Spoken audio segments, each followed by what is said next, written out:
Ayer el periodista Hugo Alconada Mon reveló en el diario La Nación la existencia de un documento interno en la CIDE, a donde se abre la puerta para tareas de espionaje a quienes busquen erosionar la confianza de la opinión pública sobre funcionarios y quienes generen pérdida de confianza en las políticas económicas del gobierno. Esto puede apuntar a periodistas, opositores.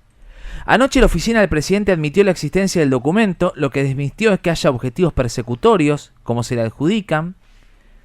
Aunque el autor de la nota, el periodista Hugo Alconada, anoche reveló que hubo 10 intentos por hackearle el WhatsApp anoche mismo.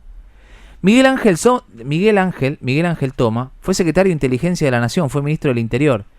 Miguel Ángel, soy Hernán Funes con todo el equipo de Cadena 13 y estamos para Rosario y Buenos Aires. Buen día, gracias por atendernos hoy. ¿Qué tal? Buen día, ¿cómo están ustedes? ¿La CIDE hace tareas de espionaje, informes, carpetas sobre periodistas, opositores ante lo que puede el gobierno interpretar como erosión o es una mala interpretación? Si hiciera eso, está cometiendo un delito. Es muy clara la ley de inteligencia, la ley 25.520, y su modificación, la 27.116, creo que se hizo durante el gobierno de Cristina Fernández, pero que no modifica sustancialmente la 25.520. Claramente el artículo 3, 4 y 5 del título segundo de esa ley condena absolutamente e impide realizar tareas represivas, compulsivas, obtener o producir inteligencia en función de la raza, la fe religiosa, las acciones privadas o públicas, o de cualquier tipo de acción sobre actividades lícitas. De manera que, insisto, si efectivamente se desarrolla una acción de esa naturaleza, se está cometiendo un delito. Claro. La inteligencia no está para eso. ¿Y a usted le consta que la inteligencia durante el gobierno del presidente Javier Milei esté con acciones de este estilo? Lo que me consta, y he sido víctima, es que durante un largo periodo de nuestra historia reciente ha habido la construcción de un sistema de espionaje ilegal y paralelo, que utilizaba fondos de la inteligencia para efectivamente perseguir este tipo de actividades, empresarios, curas, opositores, en fin. Lo hemos visto, fue durante el gobierno del kirchnerismo. El ejemplo más claro de esa actividad fue cuando, no sé si ustedes recuerdan, el juez Claudio Bonadío allanó la casa de la expresidente Cristina Fernández en el Calafate, en el marco de la causa de los cuadernos, que encontró varias carpetas, ¿no?, muy bien hechas, evidentemente profesionales, que estaban destinadas o que eran claramente ilegales, ¿no? Por ejemplo, toda información sobre los directivos de Clarín, que en aquel momento lo vivían como un opositor, periodistas, opositores, me acuerdo que había una carpeta de Carlos Reutemann, de la gente que compraba dólares, el abuelito, no sé si se acuerdan. Oh, ¿cómo olvidarlo, no? En aquel momento... El ex gobernador de Santa Fe lo sufrió, Reutemann. Sí, entre tantos otros, le estoy dando, había más de 12, 15 carpetas. Una era mía, por ejemplo, que me consideraban un opositor y tenían toda la información mía, mi transcripción de conversaciones telefónicas y hasta mi actividad cuando hacía turismo, ¿no?, que había viajado con mi mujer a Punta del Este y me había ido a cenar con un amigo y su esposa, y hasta eso constaba en esa carpeta. Es decir, esa era una inteligencia ilegal y paralela que efectivamente se desarrollaba, incluso usando fondos presupuestarios. Hay un artículo en el diario Clarín, que recomiendo su lectura, que lo hice yo en aquel momento, donde demostraba claramente que entre el 2010 y el 2014, todo esto coincidía, si ustedes recuerdan, también con el desarrollo del memorándum con Irán, ¿se acuerdan? Absolutamente. Por el cual va a tener que ir ante la justicia Cristina Fernández y muchos personajes más. Está pendiente, va a ser en poco tiempo. Fue la causa, entre otras, de la muerte de Alberto Nisman, ¿no?, el haber desarrollado ese memorándum como mecanismo de encubrimiento. Pero bueno, ¿qué es lo que digo concretamente? estaba todo eso en carpetas, todo eso está en la causa, yo soy querellante en esa causa. Demuestra claramente que se utilizaban fondos del Estado. Entre el 2010 y el 2014, les voy a dar un dato preciso, es decir, durante se desarrolla esa actividad, la estructura de la Jefatura 2 de Inteligencia de Ejército, en un país que no tiene hipótesis de conflicto, tuvo un incremento presupuestario del 136%, mientras que la estructura de la inteligencia civil, la Secretaría de Inteligencia, controlada por la Comisión Bicameral del Congreso, solamente tuvo un 35% de incremento presupuestario. ¿Qué estaba pasando? Bueno, la estructura civil controlada por el Congreso era una piedra en el zapato, no servía a la finalidad que estaba desarrollando el gobierno. Entonces desarrollaba una estructura paralela e ilegal en cabeza militar, como en las peores épocas del terrorismo de Estado, con fondos públicos asignados presupuestariamente y que se dedicaba a este tipo de cuestiones. Con lo cual respondo a tu pregunta, efectivamente sí, en la Argentina se desarrolló ese tipo de cuestiones y se desnaturalizó lo que es la inteligencia, convirtiéndola en espionaje interno como mecanismo de control y de Ahora, represión toma, social. este documento de la CIDE durante el gobierno de Javier Milei habilita a investigar a quienes promueven la distorsión de la percepción y afecten los procesos cognitivos de la opinión pública, en especial si es a través de inteligencia artificial. Los hechos son sagrados, pero las interpretaciones a las opiniones son públicas. No es correcto para un periodista distorsionar la información, pero eso no puede habilitar a un gobierno a perseguirlo, a investigarlo.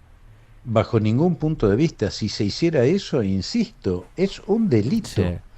Ahora bien, ese documento, que es el Plan Nacional de Inteligencia, en su momento yo tuve también que hacer uno, en el año 2002, lo que hace y define es muy genérico. Primero que no lo he leído porque es secreto, de manera que desconozco el modo en que fue filtrado ese documento, ¿no? Porque la verdad es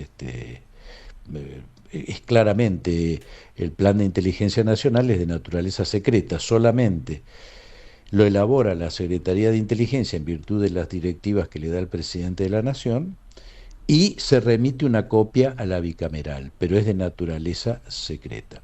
No dudo de que el periodista, en este caso el Conadamón, un excelente periodista, debe haber tenido acceso al plan de la CIDE. No, por supuesto, eso no lo dudo. Además, la tarea periodística, si obtiene una información, es darla a conocer. Pero claro. Pero yo debo decir que, primero, no lo conozco, no sé en qué contexto está dicho, ni en qué parte de la estructura del Plan Nacional de Inteligencia está dicho, si está vinculado a cuestiones de acción interna o extranjeras, cuidado, porque puedo poner muchos ejemplos de cómo se opera a través de terceras potencias, Rusia concretamente, puedo hablar muchísimo de esto, no es el caso, opera a través de estructuras periodísticas, acciones que tienden a desarrollar mecanismos, digamos, de penetración y de anulación o neutralización de acciones, ¿no? Miguel Ángel, Miguel Ángel. Y una cuestión es el dinero, Vero. Sí, lo estaba escuchando atentamente cuando usted marcaba el tema de los fondos e indudablemente desde la gestión y en la gestión Milei ha sido un tema sensible el tema de los fondos reservados y la decisión por 3 veces al menos desde la que tenemos constancia de ir ampliando fondos reservados para la Secretaría de Inteligencia.